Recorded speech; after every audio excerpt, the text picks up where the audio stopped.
कहते हैं इस सृष्टि का आरंभ तभी हुआ जब ईश्वर ने इच्छा की मैं एक से अनेक हो जाऊं, और उस ईश्वर की इच्छा से यह ब्रह्मांड, यह पृथ्वी, ये ग्रह नक्षत्र, ये मानव सब अस्तित्व में आए। समय के साथ जब सृष्टि बढ़ने लगी तब हर युग में कुछ ऐसे पुरुष हुए जिन्होंने धर्म की नींव रखी।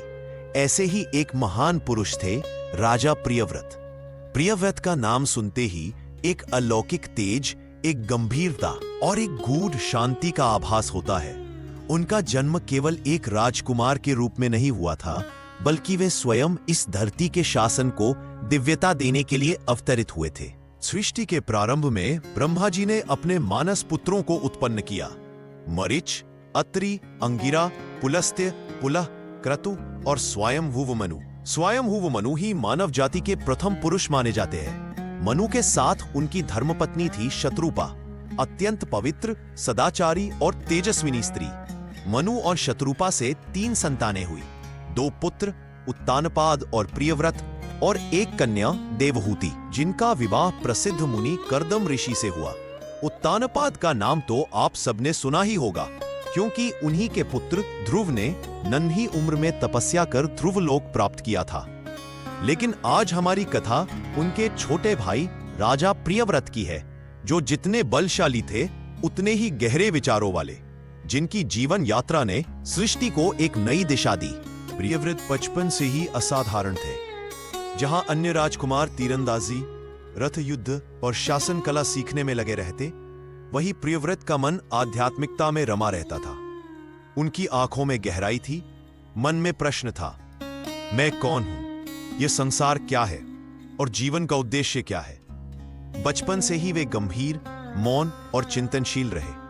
वे प्रायः महर्षि अंगिरा, नारद और ब्रह्मा के सानिध्य में बैठकर ज्ञान प्राप्त करते। शत्रुपा माता उन्हें बार बार कहती, बेटा प्रियव्रत, तुम मनुकुल के पुत्र हो।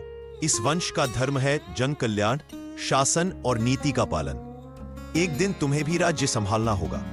परंतु प्रियव्रत मुस्कुराकर उत्तर देते, माता, मुझे राज्य सिंहासन नहीं, आत्मज्ञान चाहिए।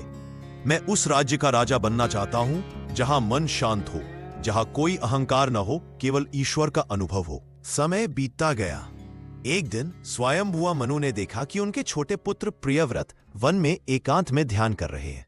वे नारद मुनि के शिष्य बन चुके थे। नारद मुनि ने उन्हें सिखाया था, प्रियव्रत, संसार का सुख अस्थायी है। मनुष्य चाहे जितना बड़ा राजा क्यों न बन जाए, यदि आत्मा का ज्ञान नहीं तो वह अंधकार में भटकता रहेगा। प्रियव्रत ने गुरु वचन को हृदय में उतार लिया। वे प्रतिदिन ब्रह्म ज्ञान, ध्यान और योग में लीन रहते। उनका शरीर यहां था, पर मन कहीं और, ईश्वर की ओर। समय आने पर स्वयंभुव मनु वृद्ध हो गए। उन्होंने अपने बड़े पुत्र उत्तानपाद को राज्य सौंपा था, परंतु उत्तानपाद के बाद कोई योग्य उत्तराधिकारी नहीं बचा था। राज्य के हित में अब प्रियव्रत को राजपद संभालना आवश्यक था। मनु जी स्वयं वन में आए जहां प्रियव्रत ध्यानस्थ थे।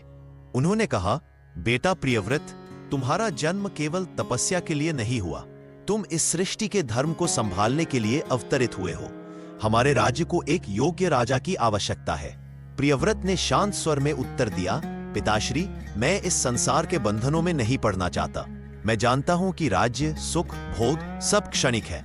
मुझे तो केवल परम सत्य की खोज करनी है। मनु जी ने बहुत समझाया, पर प्रियव्रत नहीं माने।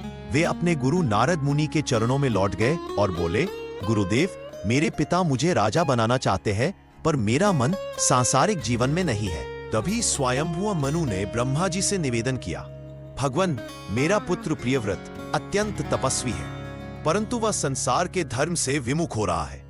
यदि वह राज्य न संभाले तो सृष्टि का क्रम टूट जाएगा।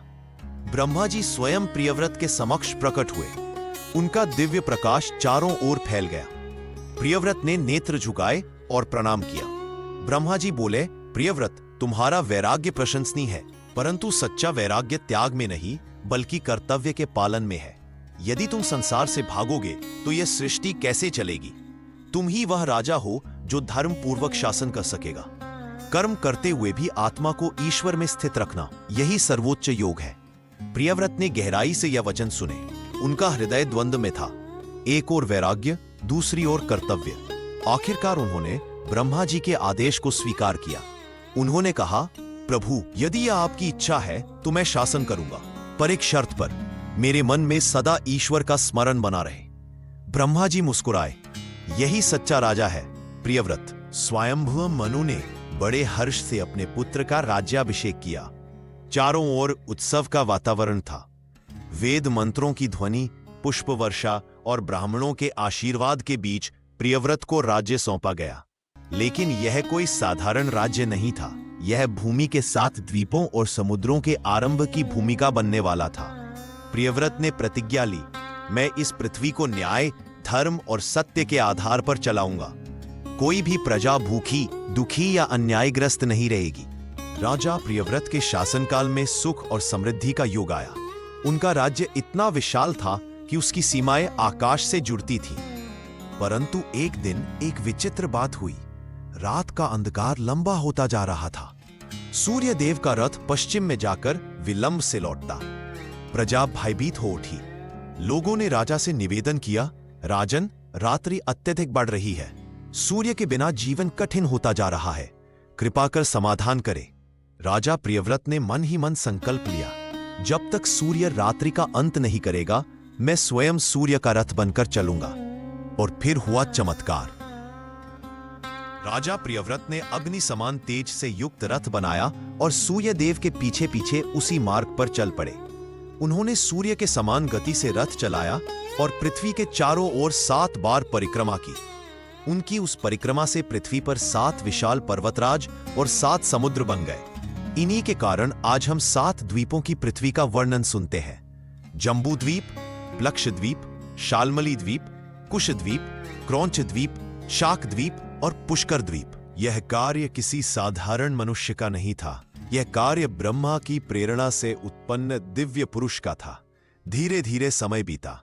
राजा प्रियव्रत ने महर्षि विश्वकर्मा की पुत्री बारहिष्मति से विवाह किया। उनसे उन्हें 10 पुत्र और 1 कन्या हुई। उनके पुत्र थे आग्निद्र, इदमाजिह्व, यज्ञबाहु, महावीर, हिरण्यरेताह, मेदातिथि, वितिहोत्र, घृतप्रस्थ, सवित। इनमें से आग्निद्र उनके उत्तराधिकारी बने, जिनसे आगे नाभि, फिर ऋषभदेव और उनके पुत्र भरत हुए, जिनके नाम पर हमारी भारत भूमि का नाम पड़ा भारतवर्ष।